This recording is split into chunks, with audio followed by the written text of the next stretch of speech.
12 ربیع الاول کی یہ عظیم الشان کانفرنس ہماری قابل فخر قومی روایت ہے۔ اس مبارک اور بابرکت دن ہر سال ملک کے ہر حصے سے ہر مسلک کے علماء کرام، محققین، مشائخ اعظام اور اسکالرز ایک چھت تلے جمع ہوتے ہیں۔ ابھی جن انتہائی قابل احترام علماء، محققین، اسکالرز، نعت خوان جن کو انعامات اور شیلڈز تقسیم کی گئی ہیں، میں اپنی طرف سے اور اپنی حکومت کی طرف سے اور آپ کی طرف سے آپ سب کو دلی مبارکباد پیش کرتا ہوں۔ یہ عظیم اجتماع اس بات کی یاد دہانی ہے کہ ہم سب اللہ کے آخری رسول نبی کریم حضرت محمد صلی اللہ علیہ وسلم کی رحمت کے سائے میں ایک ملت ہیں۔ آپ کی بے مثال اور بابرکت ہستی ہم سب کی پہچان ہے۔ آپ نبی اکرم صلی اللہ علیہ وسلم ہماری عزت اور ہماری جان ہے۔ آپ کا امتی ہونا ہمارا ایمان ہے۔ آپ کی بعثت پوری انسانیت کے لیے اللہ کا احسان ہے۔ اور یہ حسین اتفاق ہے کہ اس سال یہ مبارک دن اگست کے مہینے میں آیا ہے، جب پاکستان معرض وجود میں آیا۔ 14 اگست پر رمضان المبارک کی رحمتوں کا سایہ تھا۔ یہ غیبی اشارہ ہے کہ پاکستان پر اللہ تعالیٰ کا بے پایاں فضل و کرم اور نبی کریم صلی اللہ علیہ وسلم کی نگاہ رحمت ہے۔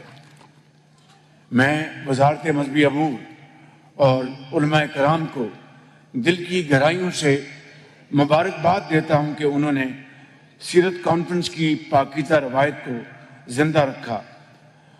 علماء کرام ہماری اخلاقی قدروں کے پاسبان ہیں۔ ہم سب ان کی خدمت میں دو زانو ہو کر بیٹھتے ہیں اور مجھے اس کے اوپر فخر ہے، اور ان سے دین کی باتیں سیکھتے ہیں۔ ان کی عزت اور توقیر ہم سب پر واجب ہے۔ میرے بزرگوں اور ساتھیوں، جن کتابوں کو آج انعام کا حقدار قرار دیا گیا ہے، میں ان کے مصنفین کو بھی ہدیہ تبریک پیش کرتا ہوں۔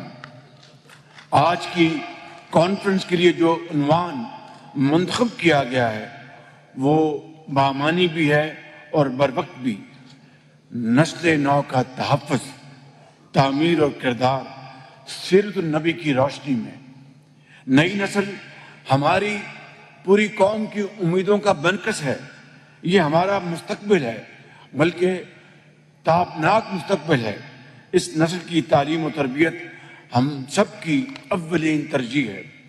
آج ہمارے سامنے ایک سوال ہے، مستقبل میں ہم کیسا پاکستان دیکھنا چاہتے ہیں؟ اس کا جواب بہت سادہ ہے۔ ہم جیسی نسل تیار کریں گے، ہمارا مستقبل بھی ویسا ہی ہوگا۔ یہ ہماری خوش قسمتی ہے کہ نبی کریم کے اسوہ حسنہ کی صورت میں ہمارے پاس اخلاق کا کامل ترین نمونہ موجود ہے، جس کی نظیر پوری دنیا میں نہیں ملتی۔ ہمیں اللہ تعالیٰ نے ایسا سراج منیر عطا فرمایا ہے جس کی روشنی سے ہم اپنے بچوں کے دل و دماغ کو بھی منور کر سکتے ہیں۔ اور زندگی کا کون سا پہلو ہے جسے نبی کریم نے اپنے اسوہ حسنہ سے روشن نہ کیا ہو؟ آپ کی حیات مبارکہ کا ہر واقعہ ہمارے لیے ہدایت کا مکمل پیغام ہے۔ صلح حدیبیہ میں آمیں آپ سب کو اچھی طرح علم ہے صلح حدیبیہ کا ذکر قرآن کریم میں بڑی تفصیل سے آیا ہے. اس میں آپ ہمیں عقل و بصیرت کا پیکر دکھائی دیتے ہیں، مشکل کو اپنی دانش سے آسانی میں بدل دیتے ہیں، اور میرے آقا صحابہ کرام کو پیغام دیتے ہیں کہ آج ہم نے حکمت اور دور اندیشی سے کام لیا تو آنے والے دنوں میں فتح مبین ہماری منتظر ہوگی. طائف کے اوباش جب آپ کو نشانہ بناتے ہیں تو آپ صبر کا کامل ترین نمونہ بن جاتے ہیں اور اپنے مخالفین کی ہدایت کے لیے دعا فرماتے ہیں، اور یہی شان پیغمبری ہے. اور مدینہ منورہ تشریف لاتے ہیں تو مہاجر اور انصار میں بھائی چارہ قائم کرتے ہیں. اس میں ایک عظیم درس پیغام مضمر ہے. اگر ایک معاشرے کے لوگ دکھ درد اور پریشانی میں ایک دوسرے کے مددگار ہوں تو مشکلات کو آسانیوں میں بدلا جا سکتا ہے. مسائل معاشی ہوں یا سماجی، محبت اور بھائی چارہ ان کا واحد حل ہے. ہم دوسروں کے لیے آسانیاں پیدا کرتے ہیں تو اللہ تعالیٰ ہماری مشکلوں کو آسان فرماتا ہے. جب تنگی ہوتی تو صبر فرماتے، اور جب اللہ تعالیٰ مال سے نواز دیتا تو سورج ڈھلنے سے پہلے اسے ضرورت مندوں میں تقسیم کر کے دامن جھاڑ دیتے. انتہائی قابل احترام علماء کرام، خواتین و حضرات، نبی کریم نے اختلاف کے آداب بھی سکھائے، مکالمہ سکھایا. اہل کتاب سے کہا آؤ ان باتوں کی طرف جو ہمارے اور تمہارے درمیان مشترک ہیں، کامن ہیں. فتح مکہ کے موقع پر جب آپ عظیم الشان لشکر کے ہمراہ شہر میں داخل ہوتے ہیں تو عاجزی کا پیکر بن جاتے ہیں. وہ لوگ جو آپ کی جان کے در پہ تھے، آپ ان کے لیے عام معافی کا اعلان کر دیتے ہیں. حجۃ الوداع کے موقع پر ایک عظیم الشان ریاست کے حکمراں کی حیثیت سے آپ اعلان فرماتے ہیں کہ کسی عربی کو اجمی پر، کسی اجمی کو عربی پر، کسی کالے کو گورے پر اور کسی گورے کو کالے پر کوئی برتری حاصل نہیں.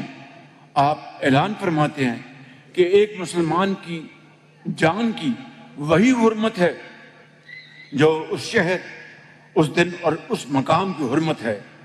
ان سب اوصاف حمیدہ کے ساتھ ہم نے نئی نسل کو بتانا ہے کہ آپ نے نبوت کی سب سے پہلی دلیل کے طور پر لوگوں کے سامنے اپنا کردار پیش کیا. آپ کی حیات مبارکہ اسوہ حسنہ، آپ کی گفتار سراپا حق اور زندگی امانت اور دیانت سے عبارت ہے. آپ نے اہل مکہ کو جب پہلی بار اسلام کی طرف بلایا تو ان سے سوال فرمایا، کیا تم نے مجھے سچا پایا یا اس کے برعکس؟ اہل مکہ نے برجستہ جواب دیا، ہم آپ کو صادق مانتے ہیں اور امین بھی مانتے ہیں. حاضرین کرام، نبی کریم صلی اللہ علیہ وسلم کا کردار آپ کا پہلا معجزہ تھا اور قرآن مجید دوسرا. آج ہم نے اسی اسوہ حسنہ کی روشنی میں نئی نسل کے اخلاق اور شخصیت کی تعمیر کرنی ہے. یہی آداب اپنے بچوں کو سکھانے ہیں. 2 سال پہلے میں نے وزارت تعلیم کو ہدایت کی کہ حضور اکرم کے اخلاق حسنہ کی روشنی میں نئی نسل کی اخلاقی تربیت کو نظام تعلیم کی روح بنا دیا جائے. مجھے خوشی ہے کہ قومی رحمت العالمین و خاتم النبیین اتھارٹی نے اس مقصد کے لیے ایک جامع خاکہ تیار کیا جسے وفاقی دارالحکومت کی سطح پر نافذ کر دیا گیا ہے، جبکہ صوبائی حکومتیں اس جانب پیش قدمی کر رہی ہیں. محترم علماء کرام و مشائخ اعظام، میری خواہش ہے کہ دینی مدارس میں علماء کی جو نئی نسل تیار ہو رہی ہے وہ اخلاق اور کردار میں ممتاز ہو، اور جب وہ محراب و ممبر کی ذمہ داری سنبھالیں تو وہ اسوہ حسنہ کی روشنی میں قوم کو وحدت کا پیغام دے. وہ نماز کے ساتھ ساتھ اخلاق میں بھی امام ہوں، ان کے پیچھے نماز پڑھنے والے، ان کا خطبہ سننے والے اپنے کردار اور پیشہ ورانہ زندگی میں محنت اور دیانت کا نمونہ بن جائیں۔ اور فرقہ واریت کی ہلاکت خیزی سے آپ سب بخوبی واقف ہیں۔